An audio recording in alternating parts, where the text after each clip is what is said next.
Pemaparan akademis strategi implementasi Koperasi Merah Putih dalam kerangka pembangunan nasional.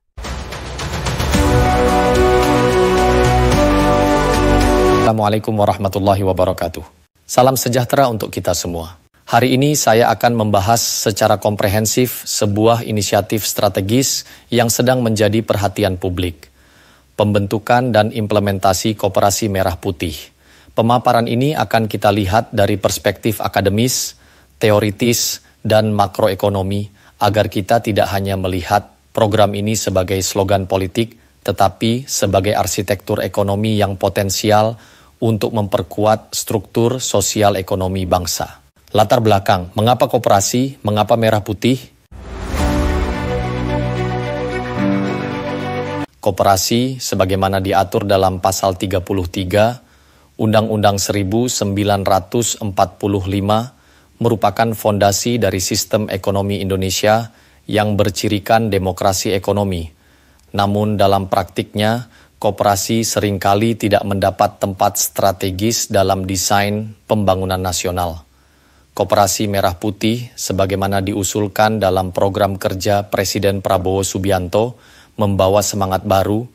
Koperasi bukan lagi sekadar entitas ekonomi mikro, melainkan harus diposisikan sebagai engine of grassroots development, penggerak utama ekonomi kerakyatan berbasis kedaulatan nasional. Kata merah putih bukan sekadar simbolisme nasionalis, tetapi dapat dipahami sebagai ideological anchoring atau jangkar ideologis dari kebijakan ekonomi baru yang berpihak pada rakyat dan berbasis nilai-nilai keindonesiaan, gotong royong, kemandirian, dan keadilan sosial. Teori dasar dan fondasi ekonomi makro. Koperasi sebagai instrumen inklusif makroeconomic strategy. Dalam kerangka pembangunan nasional, program Koperasi Merah Putih tidak dapat dilepaskan dari dimensi ekonomi makro. Ia harus ditempatkan dalam strategi besar pencapaian inclusive economic growth, pertumbuhan ekonomi yang tidak hanya tinggi secara agregat, tetapi juga merata dalam distribusinya. Selama ini, pertumbuhan ekonomi Indonesia memang cukup konsisten pada angka 5% per tahun, namun dengan tingkat ketimpangan ditunjukkan oleh Gini Ratio yang tetap tinggi, serta dominasi sektor informal yang menyerap lebih dari 60% tenaga kerja, namun menyumbang PDB yang relatif rendah. Koperasi dalam konteks ini berperan sebagai jembatan antara ekonomi informal dan ekonomi formal. Ia menjadi medium untuk melakukan formalization of informal economy, suatu proses yang bukan hanya meningkatkan kontribusi terhadap PDB, tetapi juga memperluas basis pajak, memperkuat daya beli rumah tangga, dan mendukung kestabilan fiskal dalam jangka panjang. Ini merupakan bagian dari strategi fiscal decentralization yang bertumpu pada pemberdayaan institusi ekonomi lokal sebagai penyangga kemandirian fiskal daerah. Dari sisi aggregate demand, koperasi juga memainkan peran penting dalam mendorong konsumsi domestik dan investasi mikro. Dalam teori Keynesian, konsumsi rumah tangga merupakan komponen utama dari permintaan agregat, lebih dari 55% dari PDB Indonesia. Dan koperasi memiliki kapasitas untuk meningkatkan daya beli masyarakat melalui efisiensi produksi, akses pembiayaan yang murah, dan distribusi keuntungan yang merata. Lebih lanjut, koperasi juga menjadi sarana shock absorber terhadap krisis ekonomi. Jika kita mengacu pada krisis tahun 1998 maupun disrupsi ekonomi selama pandemi COVID-19, sektor yang paling cepat pulih adalah sektor mikro dan komunitas lokal, bukan korporasi besar.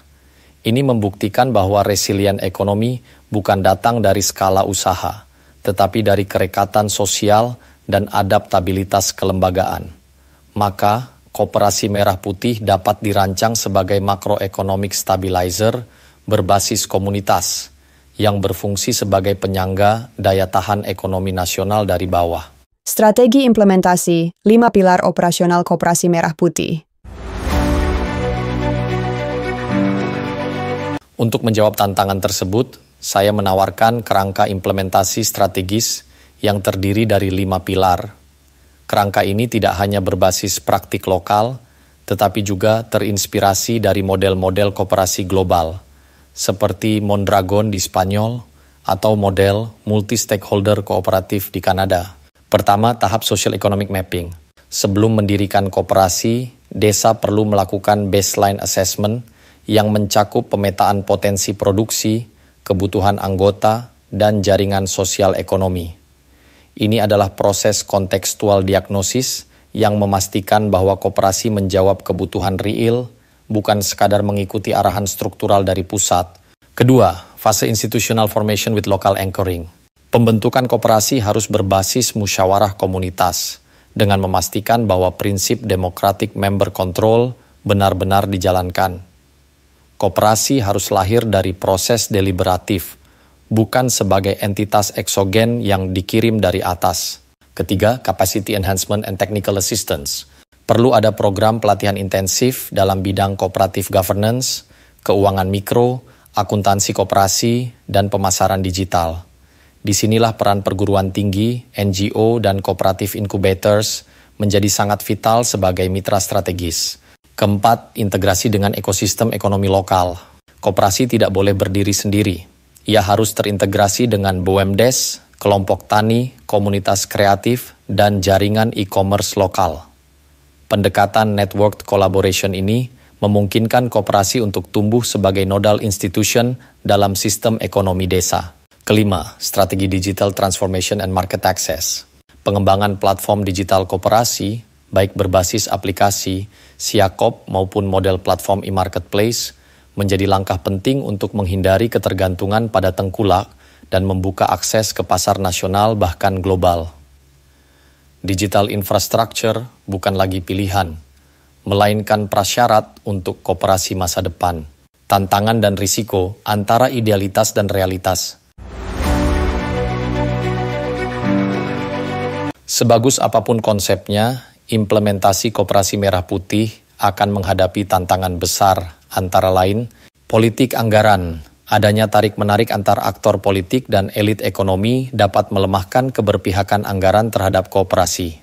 Fragmentasi regulasi, banyaknya peraturan yang saling tumpang tindih antara Kementerian Koperasi, pemerintah daerah, dan lembaga keuangan bisa memunculkan regulatory arbitrage. Kapasitas SDM, rendahnya literasi keuangan dan manajerial pengurus koperasi membuat banyak koperasi gagal bersaing. Maka dibutuhkan capacity building framework yang komprehensif, termasuk kurikulum pelatihan, sistem sertifikasi, dan kolaborasi dengan universitas serta lembaga riset. Kesimpulan dan penutup.